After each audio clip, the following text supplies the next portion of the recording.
Hello, my name is Joshua Rudd with Rudd's Home Farm. Today we're going to be talking about leggy plants and what you should do with them and what happens when you let them grow to adulthood.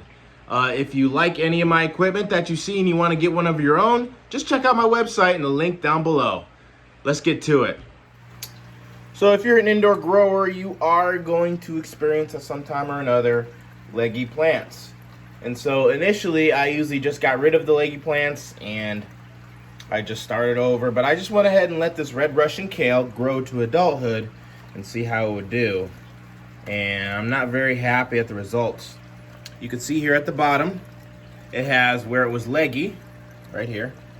And then you can see where it actually start turning into the adult plant. And it's not gonna get any better than this. So that's how, because that little leggy part here, it's made the whole plant weak and it's not going to recover.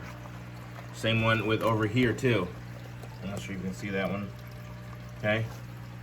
Yeah, even this blue Scott curled is also all leggy. I just had a ton of leggy vegetables, and I tried them out. Even this one, they did better, as you can see, but you can still see that leggy portion right here, and then the actual adult plant up here.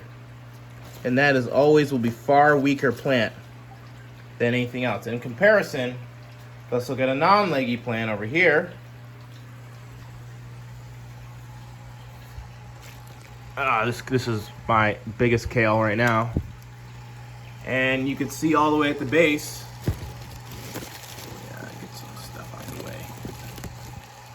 You can see how that's fat all the way to the base. That was done properly. This is also leggy lettuce. You can see how pale green it is and how flimsy it is. I just moved these out. They were crowded, overcrowded. So from here, right, they were in the midst of all this lettuce. You could see how strong and robust this lettuce is. And then here's some more leggy plants. I thought I could grow a ton of plants in a very small area, but you gotta be giving all your plants the right amount of light, or else it's just a waste, right? These are all wasted. I mean, you could eat the plant here, but as far as it growing to a full adult, I wouldn't waste my time with that. See, this right here is lavender, and this is already leggy. Lavender should not be this long. This is about 3 weeks in. 2-3 weeks in, and this first pair of leaves should not be all the way up here. So I probably have to restart with this one too. So I'm gonna check my par meter, my lux meter. This is a lux, not par, to see how much light was given to that area, to see why it was so leggy. This reason was because it was overcrowded. There was a lot more plants in here that I all removed. Each of these little spaces had a plant in it. But I want to make sure that I'm at least giving 30 to 40K worth of lux. I already calculated, how much sunlight you need. And by checking outside light and comparing it to here. So you saw that was about 300K. And then, as you can see, these look more robust down here because they have 60, 70K. This is kind of more where you want to be at. Maybe like your minimum would be 50K. And you can see it gets a bit weak back here.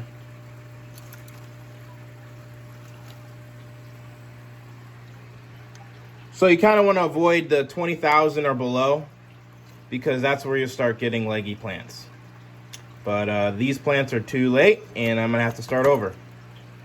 Don't feel bad if you get leggy plants. It's just a part of indoor growing, and most of the time you need more light than what you think you'll need.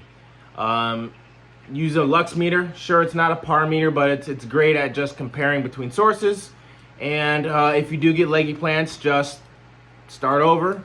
And make sure you give them more light when they're first germinating, and then everything will be much better. Thanks for watching, and we'll see you in the next video. Bye-bye.